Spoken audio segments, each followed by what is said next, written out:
What is up, y'all? The Philadelphia 76ers just got eliminated in 7 games by Trae Young and the Atlanta Hawks, and this is also Trae Young's first playoff run, might I add, and he's already doing this much damage. Sheesh! Just imagine what he'll be able to do in his prime and with a definitive number 2 option.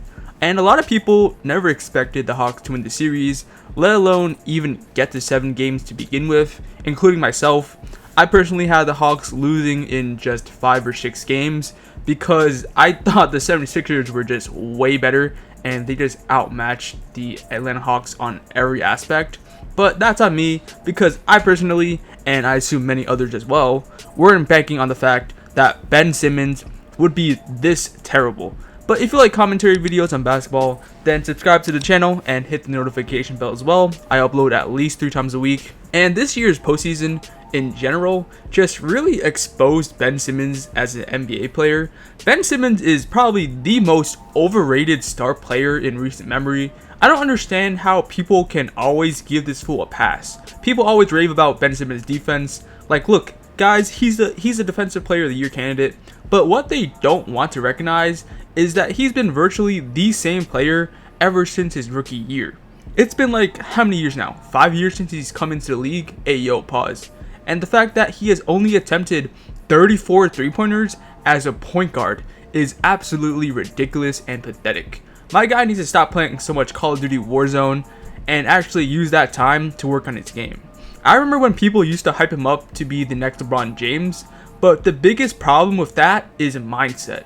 Most players don't have that same dedication and drive to want to be one of the greatest players of all time. It's because he's lived up to the hype and more by exceeding expectations coming straight out of high school. You know how hard it is when the entire country is expecting you to be great and you somehow exceed those expectations? Most players, they don't spend nearly as much time as they should in the gym, which I'm not saying Ben Simmons needs to, because it's his life and he can choose to do whatever he wants to with it. But it's just a waste of potential if he doesn't even attempt to add a perimeter game to his skill set. The dude is 6'11", he can defend, he can rebound, and he can play make. It's like the only logical thing where you should be working on is your offensive bag. I don't know if it's because he just straight up doesn't care or what, but it doesn't matter because he doesn't get better year after year, which is always expected if you're a young player. Like, name me another young star player who's getting paid $30 million who won't even attempt to get better at the game and hasn't gotten better ever since his rookie year. Shit, if I was getting paid $30 million, I'd learn how to make a 3-pointer, let alone just a free throw. God damn.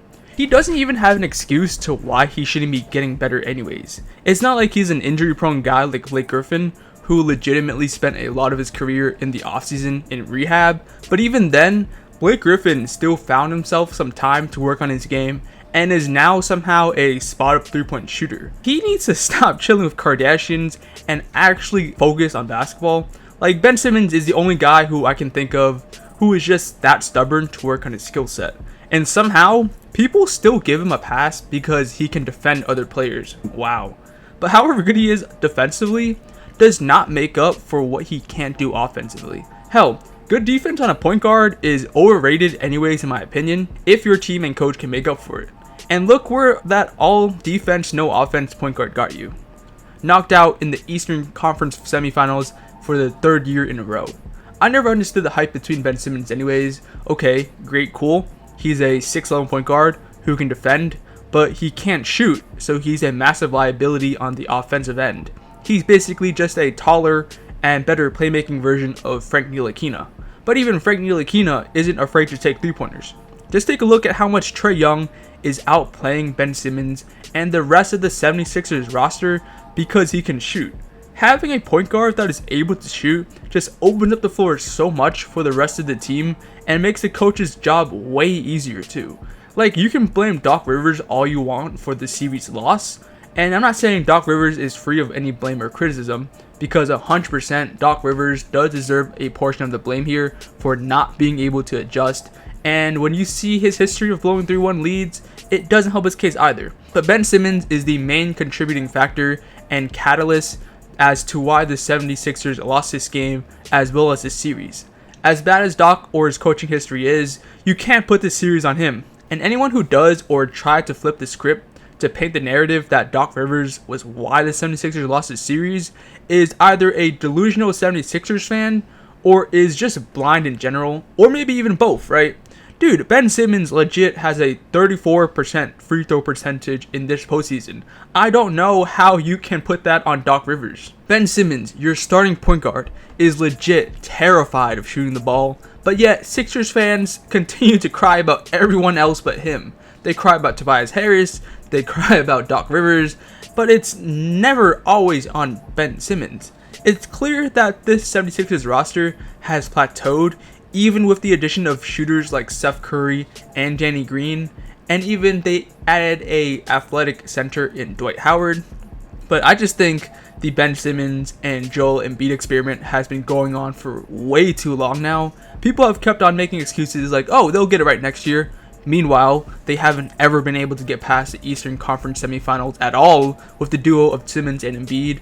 Or another excuse that I always hear is that they need to hire a new head coach to truly unlock both of their potentials, but it's just not there, right? How do you unlock something that isn't even present to begin with? Ben Simmons in his 4th year in the NBA still shows no sign of a perimeter game, and there's only so many times you can keep on trying to rationalize the same excuse over and over again before people start getting tired of it and are able to see right through it. Right now, I don't even know if you can trade Simmons because his value is just so low. He should have got exposed in the playoffs this year. The Houston Rockets looks like geniuses for not trading for Ben Simmons because good lord, he has proven that he can't be a starting point guard on a championship contending team. Plus, they didn't want to give James Harden and an easy championship to Daryl Morey, but that's just my opinion. I'd like to hear your thoughts in the comments. Do you guys think that Ben Simmons is going to be traded this offseason? And do you think he's going to finally start working on his three-point game? But I think we all know the answer to that last question though, and it's a hard no. Like the video and subscribe to the channel and hit the notification bell if you enjoyed the video. And thank you all for watching. Peace out.